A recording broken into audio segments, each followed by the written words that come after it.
So we're in the train station of Beijing going to Dandong, where we're gonna get another train to enter North Korea.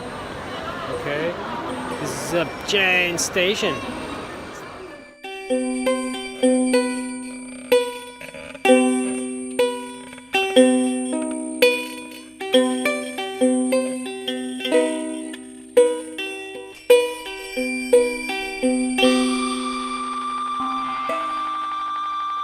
So we arrived in Dandong. I took the night train, the soft sleeper. It wasn't bad. You have a separate compartment. The hard sleepers are not that bad. It's just more beds and no door. And a little bit, the bed is a little bit thinner, but it's not bad. Anyways, so from here we're gonna get another train to enter North Korea. We gotta get our visas with the group. And this is already starting to be a bit communist. As you can see, they have a statue here of Mao Zedong. So it's starting, this is like more deep China, more than Beijing or anything like that. So yeah, we'll see what's up. So in the end, we had to take the bus because the train was too full. But it was good because we got to see the countryside. Even though it was full, the road was very lumpy. It was full of potholes, but it was still very nice to see how they really live out there, which is pretty normal to me.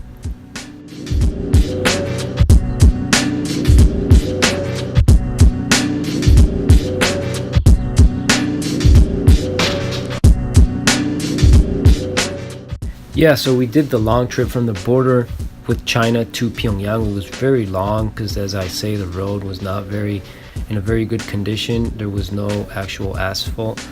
But as I say, we got to see the countryside and how people really live there, which, I mean, the houses are not bad. I thought it was going to be a lot poorer according to what Western media tells you and the idea that we have. But as you can see, people are growing their things. It is kind of old-fashioned because they kind of still live back in the day. Like they kind of live, the population lived there in a moment of, like, if the war had never stopped. So they're kind of living in between 1950 and now, kind of think, in a middle point.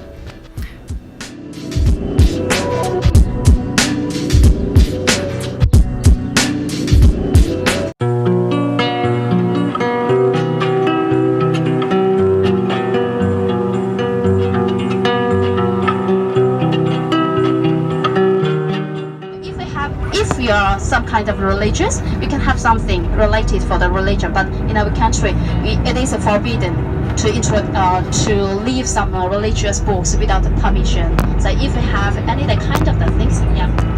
Okay, so you know that do as Romans do. So we hope you respect our people's feelings and those words. So that was our tour guide. They follow you all around wherever you go, and they kind of look out if you try to get away from the group. At times, I tried to take some pictures away from the group, and one of the tour guides would come and follow me. But I mean, because that's the instructions that they receive from the government, only the refugees can actually shed light on what actually happens over there. The rest is kind of what they tell you a little bit, what they're told to tell you.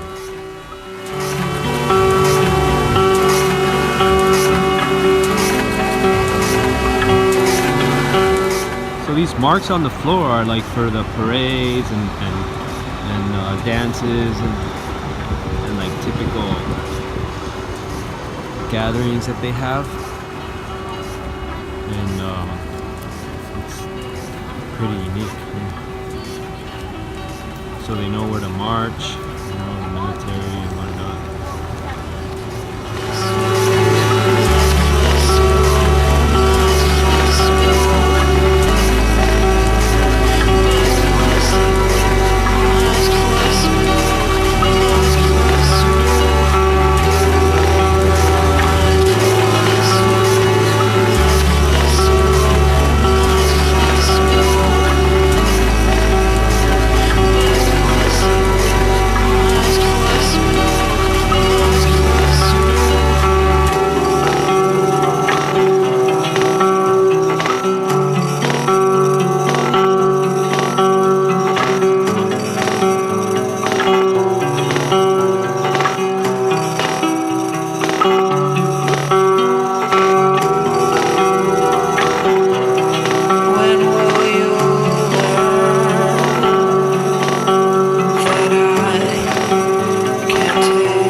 So this is downtown Pyongyang.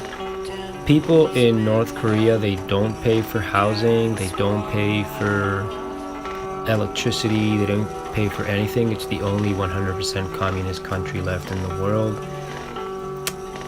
for which the population actually, that's why they really venerate their leader and think it's the best thing in the world. They have no other chance of seeing what's outside or anything.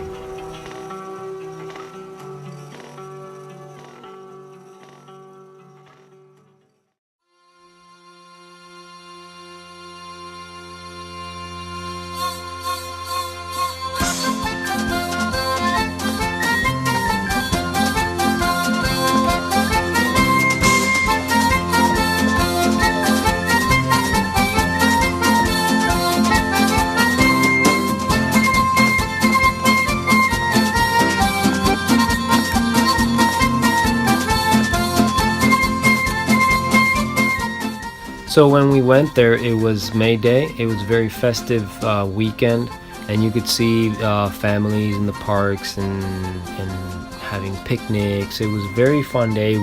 We had the chance of talking to people. Unfortunately, though, we couldn't really understand each other because I would say nobody can speak English there except for the tour guides that take you around.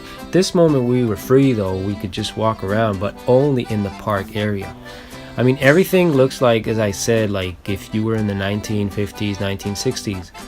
It doesn't mean that they don't have more modern attractions and areas, because they do, closer to the city center. But I mean, you can see what kind of style of life they have and what they do to have fun in general. But I mean, they have regular picnics, they go out, they buy their tickets like you would. They don't know what Disney World is, so I mean, they don't miss it. You know, they have basically no news of the outside world. Only privileged few have real notion or have the chance to leave the country. So after the fun fair, we went to like a little shopping mall, or what might be a shopping mall for North Koreans.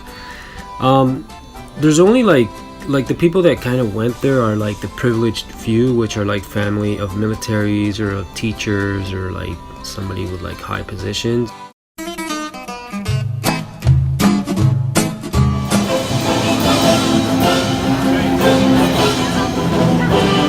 I'm here. This is my spot.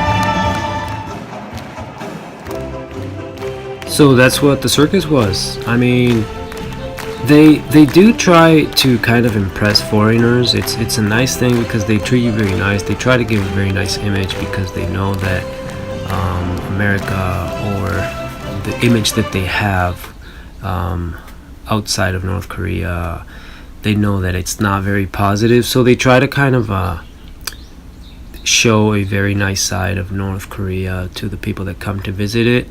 And that's why mainly you see things like the best parts of it.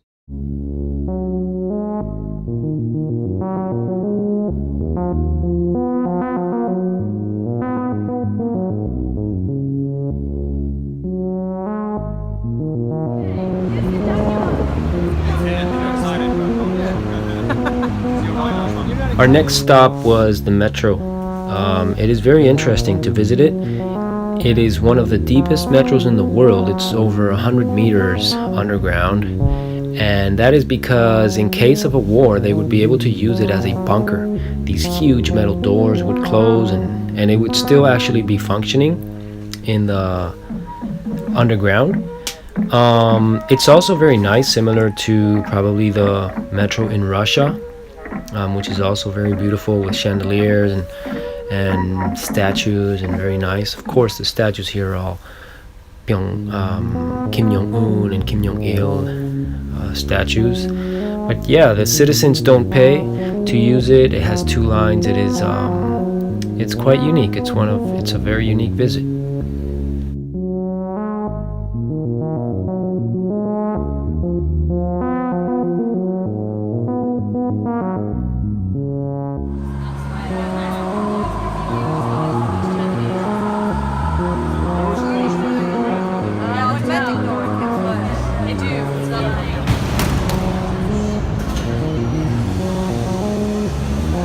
The metros, the carriages, and the metros themselves, they are the same metros that were used in Germany during World War II, which really takes you back in time. It's like traveling in time. It's a very, very nice visit. You should definitely do it to go and visit the Arc de Triomphe, which is the second in the world, the second largest in the world after the one in Mexico, and it was constructed to commemorate the victory against the Japanese invasion.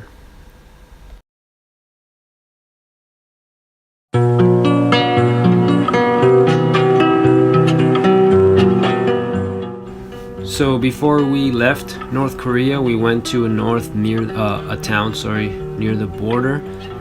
We took the train this time, and it was much quicker. It was a Chinese train. So if you've been to the Chinese one, it's pretty much the same thing.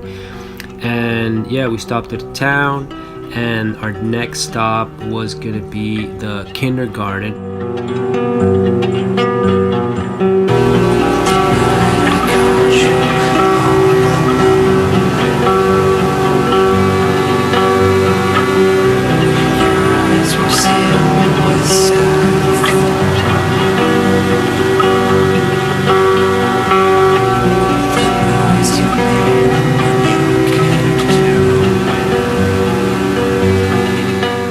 The kindergarten was very unique. It was for the privileged few, again, the kids of military teachers or important people.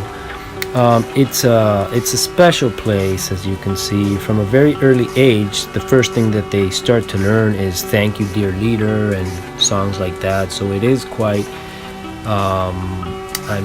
it is quite controlled, and they're not very allowed to use or think out of the box.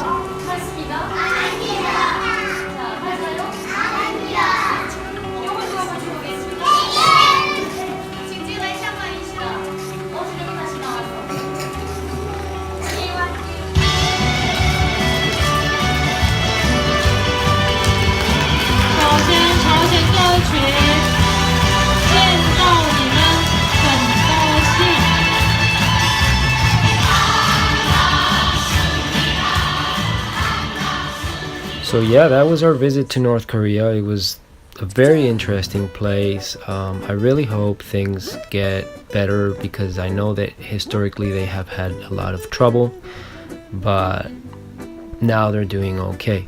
If you want to see the rest of the children's video, I have uploaded the full act. You can see it.